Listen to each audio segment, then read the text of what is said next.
Hello friends, welcome to GS Corner IAS, the ultimate destination for your GS preparation. So this is chapter 2nd, this is chapter 2 in polity series. तो let's not waste the time.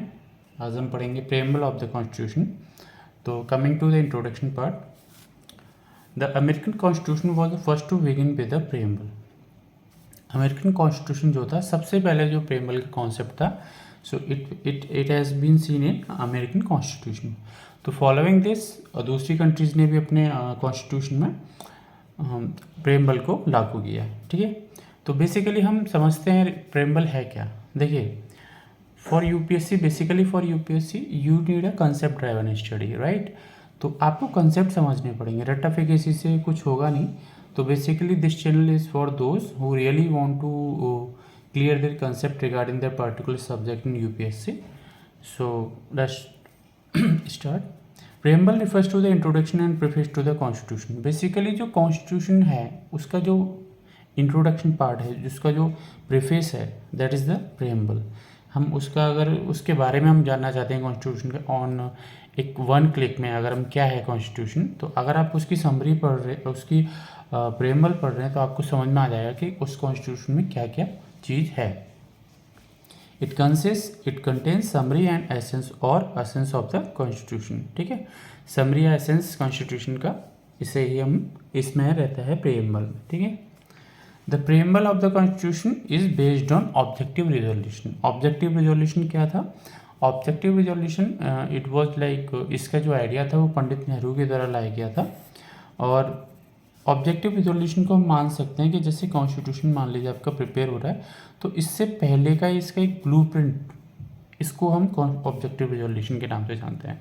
So basically objective resolution blueprint है constitution का, constitution में क्या होना चाहिए क्या नहीं होना चाहिए. So basically it comes under objective resolution and it was adopted by the constitution assembly. Constitute assembly ने भी इसे एडोप्ट किया था.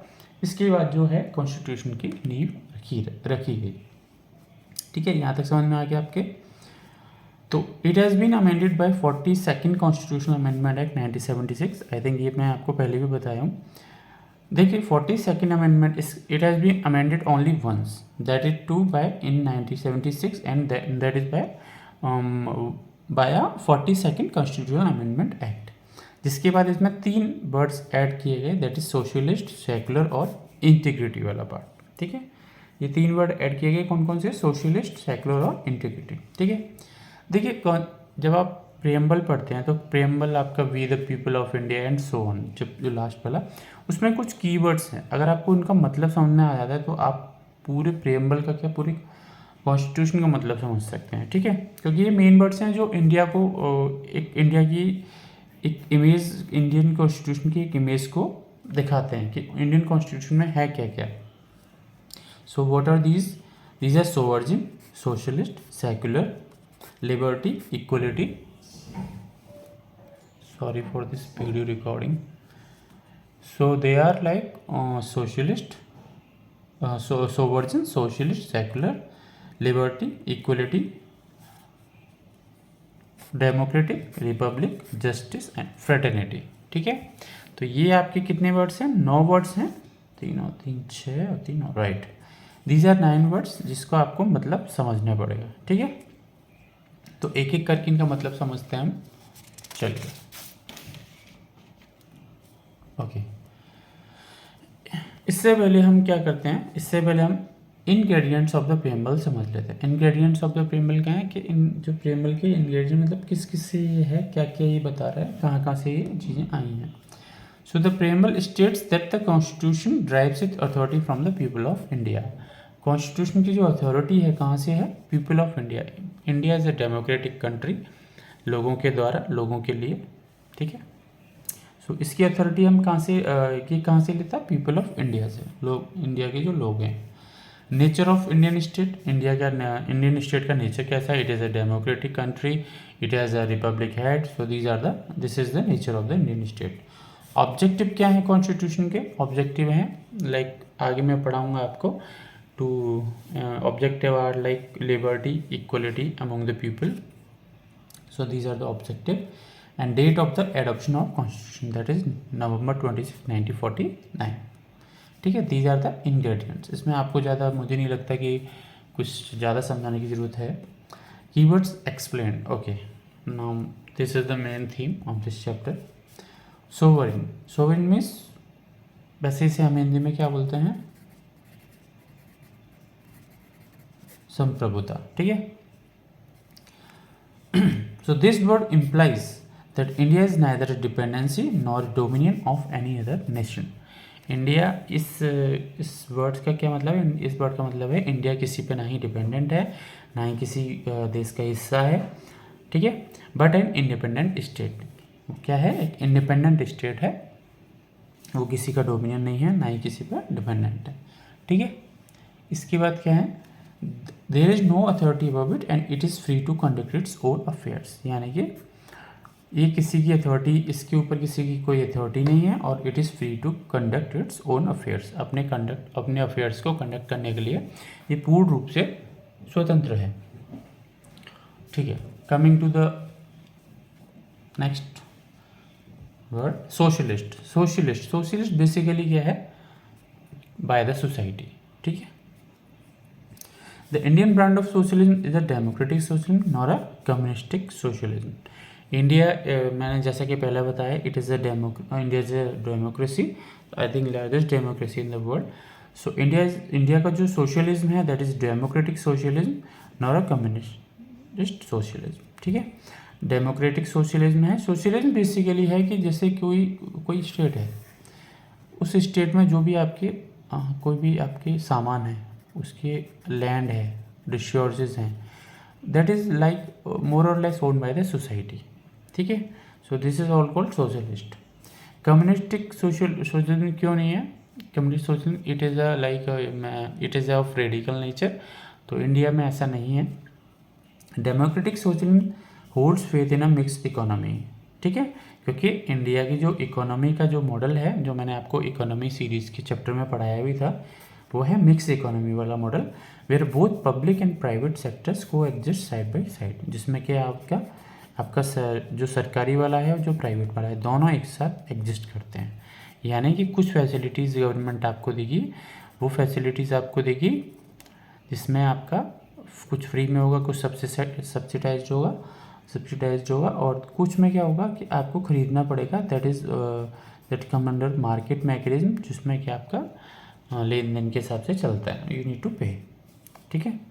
Indian socialism is a blend of Marxism and Gandhian socialism, leaning heavily towards Gandhian socialism. Basically क्या है कि एक blend है मार्क्सिज्म और गांधीयन सोशलिज्म का।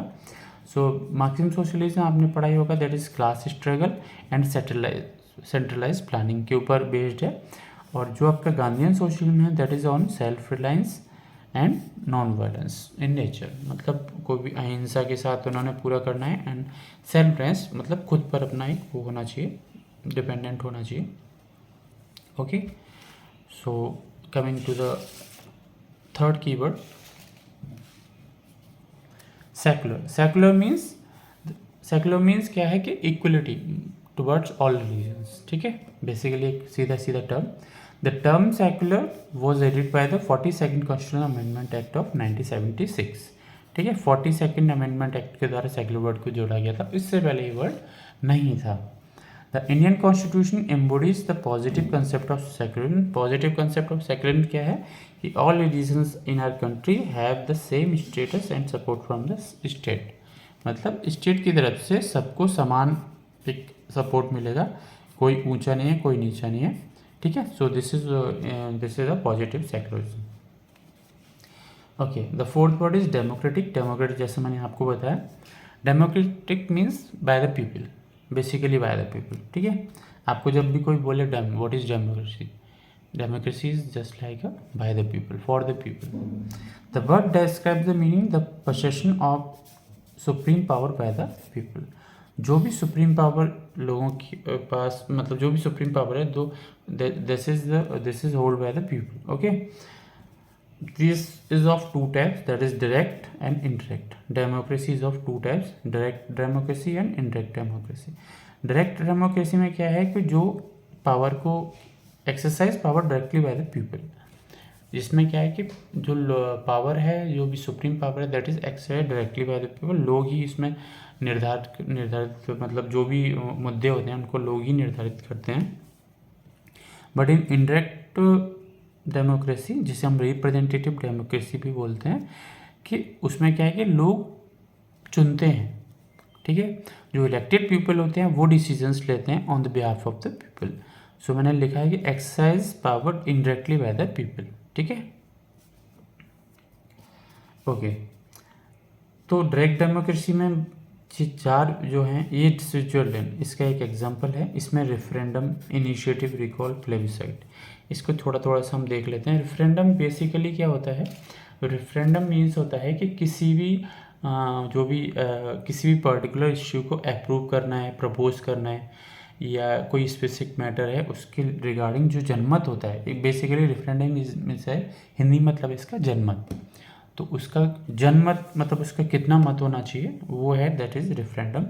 इनिशिएटिव क्या है? इनिशिएटिव है कि सिटीजन उसमें क्या करते हैं, लॉज को प्रपोज करते हैं, अमेंडमेंट्स कॉन्स्टिट्यूशन में जो भी होने हैं उसको लोग प्रपोज करते हैं, वो होता है आपका इनिशिएटिव। रिकॉल क्या है? रिकॉल मीन्स किसी भी एक ऐसी मैगजीन जिसके द्वारा किसी जो भी पर्टिकुलर बंदा है या पर्टिकुलर इलेक्टेड हेड है उसका जो ऑफिस है उसको हटाना है या क्या करना है, वो रिकॉल के अंदर आता है। प्लेबिसाइट मीन्स क्या होता है? प्लेबिसाइट बेसिकली ये आपका होता है कि एक रूलर हमारा चॉइस का होना चाहिए, एक रूलर हमारी चॉइस का होना चाहिए, या फिर हमें इंडिपेंडेंस चाहिए, वो जनता डिसाइड करती है। तो ये चार हैं इसके डायरेक्ट डेमोक्रेसी के अंदर। अच्छा, इसके अलावा इनडायरेक्ट डेमोक्रेसी है जो हमारी कंट्री में है, इंडिया में है, तो उसमें दो टाइप की डेमोक्रेसी होती है, पार्लियामेंट्री और प्रेसिडेंटल, ठीक है। तो हमारी जो है वो पार्लियामेंट्री वाली है और प्रेसिडेंटली इज़ फॉर अमेरिका, ठीक है। तो पार्लियामेंट्री वाली आपको पता ही है कि people choose their heads, elected heads, then वो फर्दर जो भी हैं आगे अपनी कार्यवाही करते हैं। The Indian constitution provides for the representative parliamentary democracy under which the executive is responsible to the legislature, ठीक है। इसमें जो आपकी कार्यपालिका है, न्यायपालिका है और विधायिका है, ठीक है, हिंदी में जैसे हम बोलते हैं। रिपब्लिक वर्ड्स क्या है?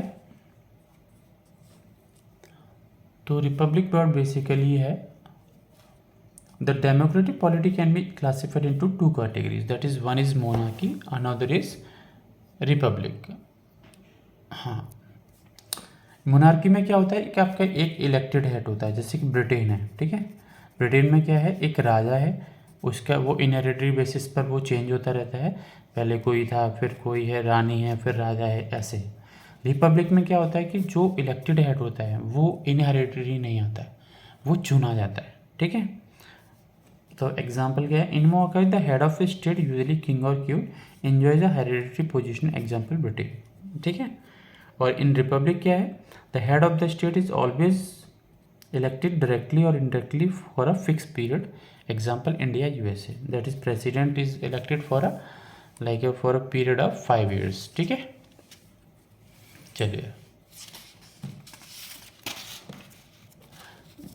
the term republic in our preamble indicates that India has a elected head called president and he is elected indirectly for 5 years। मैंने आपको बताया था 5 years के फिक्स पीरियड के लिए उसे चुना जाता है। The six word is justice. Justice आपको सिंपल वर्ड्स में पता ही होगा, दैट इज न्याय। तो ये भी, इसमें भी इसके 3 टाइप हैं, that is social, economic and political, ठीक है। सोशल जस्टिस क्या है? Equal treatment of all citizen without any social distinction based on the caste, colour, gender, religion. Basically क्या है कि जो भी सिटीजन्स हैं उनको इक्वल ट्रीटमेंट मिलना चाहिए, उनको भी किसी भी तरीके से कोई सोशल उनमें भेदभाव नहीं होना चाहिए कास्ट, कलर, जेंडर या रिलीजन के बेसिस पर। Next is economic justice. Economic justice basically क्या है? Non discrimination between people on the basis of economic factors. Economic factors के ऊपर आप उनसे डिस्क्रिमिनेशन नहीं कर सकते हैं। A combination of social justice and economic justice is known as a distributive justice. अगर ये आपके पास कहीं भी ये क्वेश्चन MCQ में इवन फंसता है तो आप इसे बता सकते हैं कि डिस्ट्रीब्यूटिव जस्टिस क्या है? It is a combination of social and economic justice, right? Okay, coming to the third part of justice, that is political justice. Political justice क्या है? It implies that the all citizens should have equal positive political rights, equal access to political offices and equal voice in the government. मतलब उनको politics में जो भी चीज़ें हैं, political rights हैं, पॉलिटिकल ऑफिसेस में एंट्रीज हैं, या उनकी वॉइस को, उनकी जो वॉइस है उसको गवर्नमेंट में जगह मिल रही है, that all comes under political justice. और उसमें डिस्क्रिमिनेशन नहीं होना चाहिए. चलिए अगला क्या है part? That is liberty. Liberty means स्वतंत्रता. ठीक है. means the actions of restraints on the activities of individuals and at the same time providing opportunities for the development of individual. मतलब किसी भी तरह के कोई भी मतलब रोकना नहीं है, किसी भी तरह का कोई बैन नहीं लगाना है किसी की एक्टिविटीज़ पे, और सेम टाइम उनको क्या करना है? अपॉर्चुनिटीज प्रोवाइड करानी है एक इंडिविजुअल डेवलपमेंट के लिए. ठीक है. That is liberty. So Indian Constitution, what does it provide? It provides liberty of thought, liberty of expression. आप एक्सप्रेस कर सकते हो अपनी चीज़, आप अपना थॉट प्रोसेस मतलब बयां कर सकते हो. आपका जो बिलीफ है, लिबर्टी उसमें आपको मिली है, आपके फेथ में आपको लिबर्टी मिली है, वर्शिप में, मतलब इन चीज़ों में आपको कॉन्स्टिट्यूशन आपको लिबर्टी देता है through DPSP and fundamental rights. मतलब जो उसकी इंस्ट्रूमेंट्स हैं उनके थ्रू आपको लिबर्टी दी जा रही है, through fundamental right and through DPSP. DPSP means Directive Principle of State Policy. Liberty conceived by the preamble or fundamental rights is not absolute but qualified. ठीक है. एब्सोल्यूट नहीं है, मतलब यू कांट इवन, ऐसा नहीं है कि आप अपनी लिबर्टी के लिए एक कोर्ट में चले जाओगे, इतनी एब्सोल्यूट नहीं है, बट हाँ दिस इज क्वालिफाइड. ठीक है.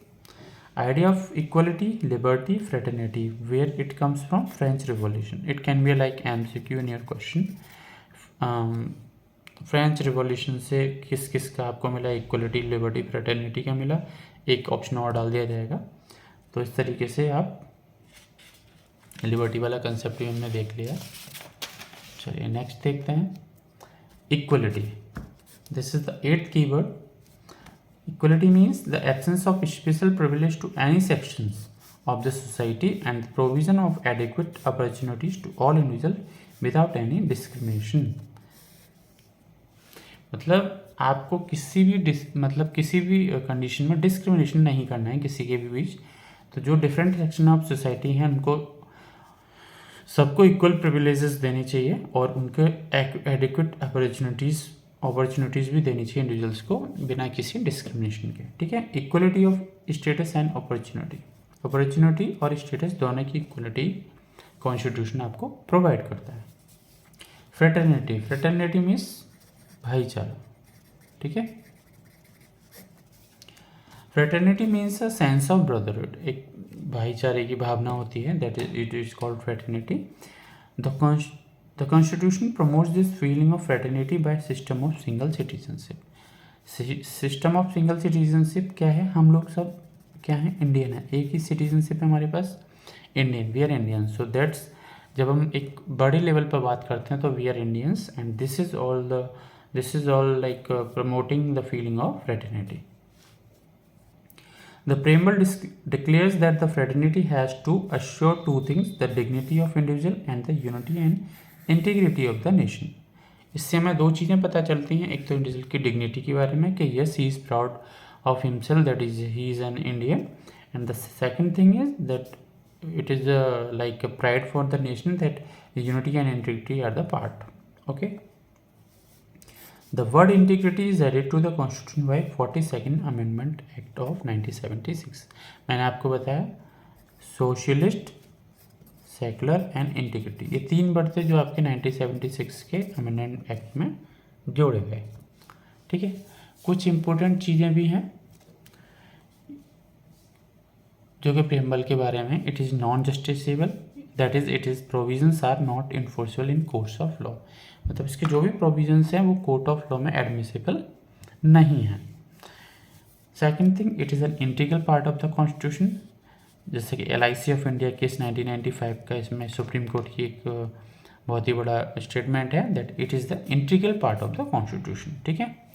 And third one is the preamble has been amended so far only once, that is in 1976. ठीक है. And it added 3 words: social, secular and integrity. So friends, that's it for the day. आपको कोई भी अपना query हो, कोई भी आपको नए चैप्टर में कुछ कन्फ्यूज़न हो, तो आप प्लीज़ कमेंट में टाइप कर सकते हैं. मैं आपके लिए उस टॉपिक पर पक्का एक वीडियो लेकर आऊँगा. एंड देखते रहिए, आगे और भी वीडियोस आएंगी. So do not forget to subscribe and hit the bell icon. Thank you so much. Have a nice day.